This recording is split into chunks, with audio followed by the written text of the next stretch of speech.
தேர்தல் சம்பந்தமாக பாட்டாளி மக்கள் கட்சியினுடைய நிலைப்பாட்டு சம்பந்தமாக தினம் செய்திகள் தொலைக்காட்சி மூலமாக, செய்தித்தாள் மூலமாக, சமூக ஊடகங்கள் மூலமாக வந்து கொண்டிருக்கிறது. அத்துணை செய்திகளும் பொய்யான செய்திகள், அத்தனையும் வதந்திகள். ஊடகத்துறை ஒரு புனிதமான ஒரு துறை. உங்களுடைய புனிதத்தை நீங்கள் கெடுத்துக் கொள்ளாதீர்கள். அன்றாடம் எங்களை பற்றி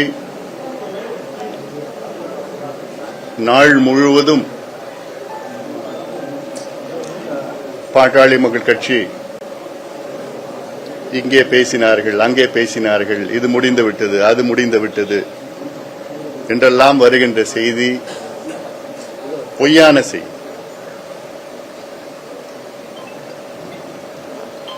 நாங்கள் இன்னும் ஓரிரு வாரத்திற்குள் எங்களுடைய நிலைப்பாட்டை உங்களிடம் தெரிவிப்போம். அதுவரை தயவு செய்து பொறுத்துக் கொள்ளுங்கள். உங்கள் கற்பனைக்காக,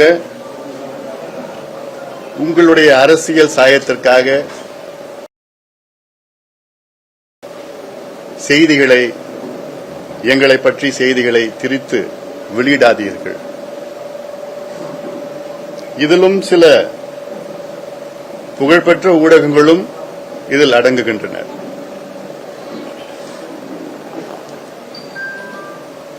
இது ஊடகத்துறைக்கு என்னுடைய அன்பான ஒரு வேண்டுகோளாக நான் வைக்கின்றேன்.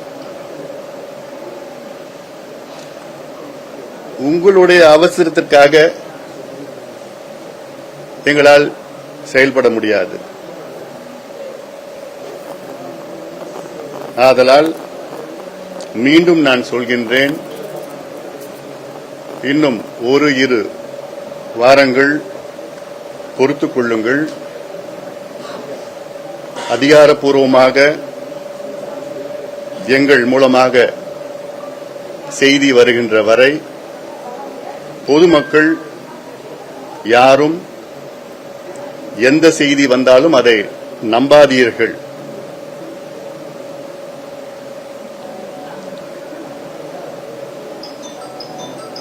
அவ்வளவுதான் சொல்ல வேண்டிய செய்தி சொல்லிட்டேன். இதுக்கு மேல நிச்சயமா நீங்க கேள்வி கேட்க மாட்டீங்கன்னு நினைக்கிறேன் நான். ஏன்னா ரொம்ப வருத்தமா இருக்கு எங்களுக்குலாம். இது ஏதோ ஒரு மூன்றாம் தரம் ஊடகம், அவங்களுக்கு பேர் போன ஊடகம், சில மூன்றாம் தர ஊடகங்கள்லாம் இருக்கு. ஆனால் சில பேசிட்டாங்க, முடிஞ்சு போச்சு, ஏதோ ஆயிடுச்சு, இப்படி வந்துருச்சு, ஏதோ எங்க கூடவே இருக்கிற மாதிரி. என்ன அவசரம் உங்களுக்கு? ஒரு கூட்டணி என்பது ஏதோ திடீர்னு வந்தோமா முடிச்சோமான்னு இருக்க போறது கிடையாது.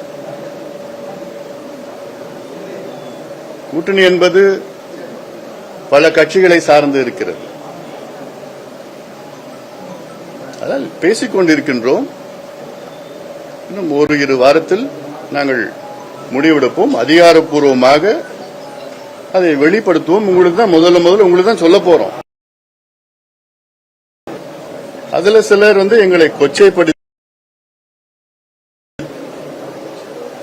கொச்சையான செய்திகள்லாம் வேண்டுமென்றே பரப்பிக் கொண்டிருக்கின்றார்கள். அதை கண்டிக்கின்றேன். நிறுத்திக் கொள்ளுங்கள். ஊடகத்துறை ஒரு புனிதமான துறை, ஒரு சேவை துறை. அந்த புனிதத்தை கெடுத்துக் கொள்ளாதீர்கள்.